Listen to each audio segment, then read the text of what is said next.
This is Pen Dust Radio. Welcome, all you literati, you lovers of words and tales, you who need a break in your hurried, harried lives. We have a salve for your soul with stories imaginative and original. Short stories, riveting fiction, and wildly creative nonfiction. Pen Dust Radio. Definitely not the same old story. Please visit us at pendustradio.com.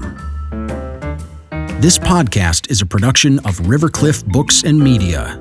We publish literary fiction and creative nonfiction. Learn more at rivercliffbooks.com.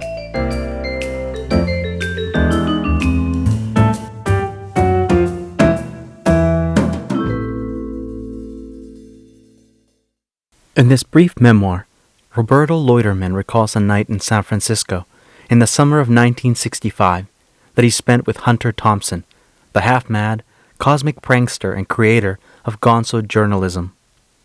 For Roberto, the early days of the counterculture, the days of psychedelic rock, drugs, and free love, weren't quite as romantic as they are remembered. Roberto Loiederman has been a journalist, merchant seaman, TV scriptwriter, Dynasty, Knots Landing, Days of Our Lives, etc., kibbutz cook, deli owner, documentary film producer and writer, and some other professions he'd rather not remember. He is co-author of The Eagle Mutiny and has written for the LA Times, the Baltimore Sun, and many other publications. This story was first published in the Los Angeles Times, February 2005.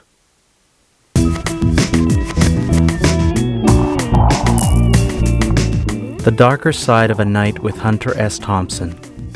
Written by Roberto Loiederman. Read by Edwin Perez. In the middle of Hunter S. Thompson's book, Fear and Loathing in Las Vegas, there's a scene that flashes back to San Francisco in the mid-1960s. After getting LSD from a street person, Thompson is in the men's room of a rock club trying to ingest the drug. The contents of the capsule spill onto the sleeve of his sweater. A long-haired musician walks in, sees what's going on, and licks the drug off Thompson's sleeve. The point is to show what it was like to be in San Francisco in 1966. That feeling of limitless possibility, what Thompson refers to as the high watermark. The real story of what happened that night is a little different. I know. I was the person who gave Hunter the LSD, and who sat with him in that men's room. I met Hunter in San Francisco during the summer of 1965. His first wife, Sandy, worked at a real estate agency with my then-girlfriend, Barbara. Hunter and I quickly became friends. We'd often play hoops. His basketball had huge letters, HST, painted on it, and get together at my place, or his, or Barbara's. In March 1966, armed with 2 LSD capsules, I went to Hunter's apartment in Parnassus Heights. I got there about 9 p.m., and we sat around while Sandy fussed with her 10-month-old baby, Juan. Hunter and Sandy had conflicting Rh factors, so the birth had been difficult, requiring blood transfusions for the baby. They were aware and that this might be their only child. Hunter drank beer, crushing the empty cans and throwing them, along with cigarette butts, into the unused fireplace. The fierceness with which he hurled the cans and flicked the butts punctuated his non-stop rant about politics, religion, and society. Hunter's position on everything was something like, "Get the bastards before they get you." We decided to split 1 capsule of LSD. If in an hour we felt we wanted to take the other, we would do so then. We got on his motorcycle, a BSA 650, and went to the Matrix, a smoky, bar-sized club with a small dancing area.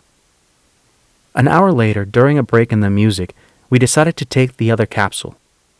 We were tripping, but figured we might as well. We went into the men's room and sat in the middle of the floor, facing each other. Delicately, I removed the capsule from my pocket and tried to open it so that the tiny granules would be equally divided. But of course, things were sort of swimming around. The granules slipped out and fell on my sweater. Hunter and I looked at each other and shrugged, and then we both started sucking on my sweater. Hunter stopped for a moment and said, "What if some stockbroker swine comes in now?" The idea was hysterically funny, that some straight guy would walk in on two lunatics sitting on a bathroom floor, sucking on a sweater. We laughed to the point of crying, gasping for breath. Of course, no such person walked in. No one like that was ever in the Matrix. That was how I recall the incident on which the book and movie scene was based. But that night wasn't over yet, not by a long shot. It was 2 a.m. by the time we got back to Parnassus Avenue, which is very steep. Hunter grabbed an empty garbage can and rolled it downhill. It caromed down, banging into cars, the curb, and a fire hydrant. The clatter alerted a neighbor, a medical student who knocked on the door after we had gone inside. A moment later, another knock. It was a Hell's Angel Hunter had met while writing his book about them. He'd been outside, waiting for Hunter to come home. The student and the Hell's Angel talked while Hunter casually ambled to a closet and pulled out a pistol. Not a dainty snub-nosed type. No, indeed. This was a long-barreled, very dangerous-looking piece of firepower. The Hell's Angel and the student went quiet. They watched as Hunter went to a window that looked out on a central courtyard and aimed out into the center, where all the backyards converged. The Hell's Angel and the student grinned nervously, backing away. Hunter, focused on his task, didn't even turn to look at us. He straightened out his arm and fired. The pistol shot reverberated. Then, silence. Sandy came in quickly, sleepily tying her robe. She saw what Hunter was doing and looked at us. The Hell's Angel put his hands up, an "I give up" gesture, and left. The student stammered an apology, then disappeared. I stayed, but could only manage a shrug. Juan wailed from another room. Hunter continued aiming his pistol out the window. Sandy asked Hunter gently, softly, what was going on. He didn't answer. She came closer and asked him for the pistol. Begged him. Hunter turned away, still aiming. He wasn't mean, just adamant. Sandy was small-boned, blonde, delicate. A soft-spoken Goucher College graduate, Hunter towered over her. Even though he was tripping, there was no way she'd be able to take the pistol away from him. Sandy went out of the room, then came back with Juan in one arm and a rifle in the other. What is this? I thought. Madonna with child in Remington? Was there going to be a shootout? Why in God's name had she brought the baby? Was she reminding Hunter what was at stake?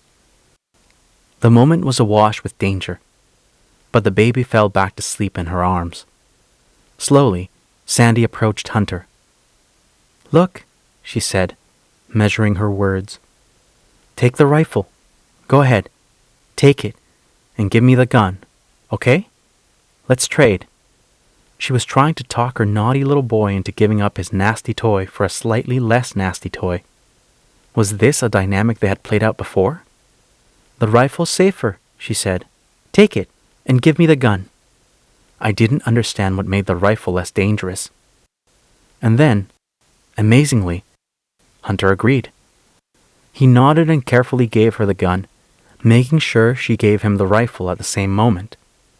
Sandy quickly removed the pistol and Juan from the room. She came back a moment later without either one. Hunter aimed the rifle out the window. Now, on the downward slope of the trip, he started to talk, gravitating to his pet topics, Vietnam, LBJ, the Pope, and how the church and the state conspired to crush our freedom. Over the fireplace was the Samuel Johnson quote he loved. "He who makes a beast of himself gets rid of the pain of being a man." A better motto for him would have been, "I don't care if the whole world blows up, if I could just have one moment of absolute freedom." Listening to Hunter drone on, worming his way into my head, was exactly what I didn't want to do with what remained of that acid trip. I told him I was leaving. Sandy gave me a pained look. How could I leave her alone with her husband and his weapons? Yeah, I felt guilty, but I couldn't take it anymore. Not the guns, not the non-stop ranting. I didn't want Hunter controlling my trip. My freedom was at stake too, and that demanded I get away.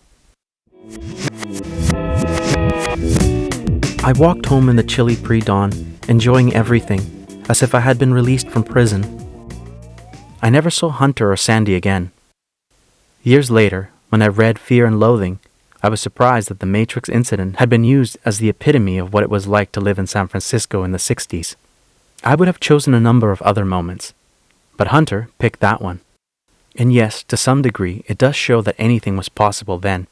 I don't want to minimize our drug-fueled epiphanies. They were real, and they were often wonderful. But that night was also about something else.